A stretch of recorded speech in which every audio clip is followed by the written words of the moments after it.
If you already own a PS5 or are looking to buy your first Sony console, understanding these 7 key differences could be the deciding factor in making or breaking the deal.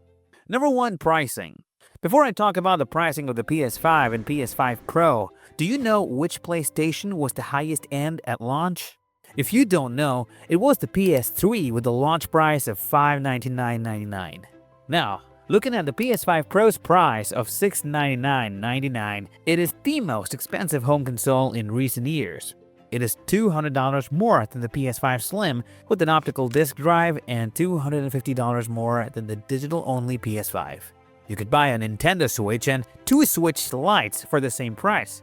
So if there is one reason you might skip the PS5 Pro, it is definitely the hefty price. For such a high price, you will get the console, a DualSense controller, and a digital copy of Astro's Playroom. That's it. Number 2. Ray Tracing. Although the PS5 has enough power to support ray tracing in games, the PS5 Pro takes it to the next level, especially for optimized titles.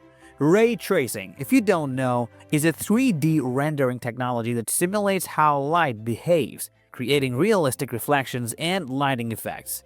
The PS5 Pro features a more advanced version of this technology, offering improved lighting and reflections with games like Marvel's Spider-Man 2 and Ratchet and Clank standing out. These enhanced effects are only available in games specifically optimized for the PS5 Pro. Nevertheless, over 50 games have already been enhanced for the PS5 Pro at launch, making it a significant upgrade that cannot be ignored. Considering this, the PS5 Pro clearly leads the PS5 in this aspect. Number 3. AI upscaling. The PS5 Pro introduces PlayStation Spectral Super Resolution (PSSR), a technology Sony describes as AI-enhanced resolution. This feature upscales games to 4K while preserving high frame rates. While testing the PSSR feature, it wasn't always clear when it was active, as the transition between standard and enhanced resolution is not explicitly indicated. However, the PS5 Pro consistently demonstrated a noticeable improvement, delivering sharper 4K visuals and smoother frame rates compared to the PS5 under identical conditions. This enhancement highlights the potential of PSSR to elevate gaming experiences. But it is important to note that this feature is limited to titles specifically optimized for the PS5 Pro, meaning not all games can take advantage of this technology. Number 4. Performance with regular games. Here's the catch with the PS5 Pro, similar to what we saw with the PS4 Pro. If the game you want to play is not included in Sony's list of PS5 Pro enhanced titles, it won't see significant improvements in graphics or frame rates. For instance, the PS5 version of The Witcher 3 Wild Hunt falls into this category. While more games will likely be added to the enhanced list over time, for now, only a few dozen titles out of the hundreds in the PS5 library truly showcase what the Pro is capable of. So if your favorite titles are not included in the current list of the PS5 Pro enhanced games, it might be wiser to wait for their inclusion or consider opting for the more affordable PS5 instead. Number 5. Wi-Fi update in PS5 Pro.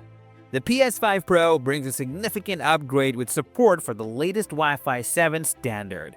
In contrast, the PS5 is limited to Wi-Fi 6, which, while fast, may not be as future-proof. Therefore, if you're into online gaming, digital downloads, and streaming services, the PS5 Pro stands out as the clear winner with its support for the latest Wi-Fi 7 standard. Number 6. Storage. The PS5 Pro is equipped with a 2TB SSD, providing a substantial upgrade in storage compared to the PS5 Slim's 1TB SSD and the original PS5's 825GB. This increase in storage capacity is especially valuable if you prefer going digital only, as it allows you to store a larger library of games without constantly worrying about running out of space. Having more storage means you won't be forced to delete older titles to make room for new ones. This extra space makes the PS5 Pro an ideal choice for those who want to keep a diverse range of games readily accessible without compromising on performance. And number 7. Optical drive. Since the PS5 Pro does not come with a disk drive, If you want to play physical games, you'll need to spend an additional $79 for the disk drive. And if you want to safely stand the system vertically, you will need to spend another $29 for the optional stand. I haven't seen a console cost this much since the Neo Geo back in the mid-90s. Like that system, the PS5 Pro targets enthusiast gamers and first adopters.